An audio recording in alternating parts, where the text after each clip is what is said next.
अगर जिस्म के किसी हिस्से में सोजश होनी शुरू हो गई है तो शुरू में तो नहीं लेकिन आगे चलकर ये नुकसान का बायस बनती है।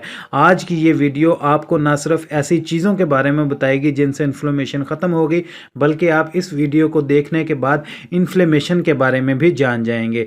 एंटी इन्फ्लेमेशन खानों की बात करें तो एंटी इन्फ्लेमेशन खानों से मुराद ऐसे खाने होते हैं जिनसे जिस्म में सोजश ना हो। सोजश जिस्म में होती क्यों है? जैसा कि आप जानते हैं कि बॉडी में हर वक्त खुलिये बनते और टूटते रहते हैं, जिनकी वजह से अक्सर बॉडी प्रॉपर रिस्पॉन्स नहीं कर पाती और जिस्म के किसी हिस्से में सोजश पैदा हो जाती है। एंटी इन्फ्लेमेटरी फूड्स ज़्यादातर एंटीऑक्सीडेंट रिच होते हैं। एंटीऑक्सीडेंट क्या है? एंटीऑक्सीडेंट बॉडी का एक डिफरेंट मैकेनिज़्म है जिसमें वो गैर ज़रूरी मादनियात को जिस्म से बाहर निकाल देता है, यानी कि फ्री रेडिकल्स को जिस्म से वॉश आउट कर देता है।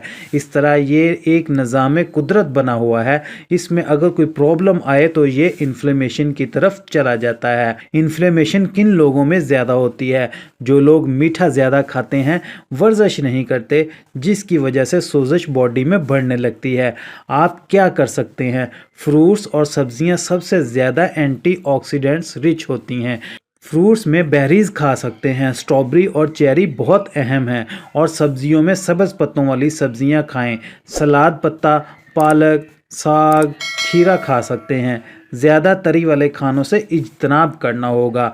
इसके अलावा फ़िश खाएं, सालमन फ़िश खाएं।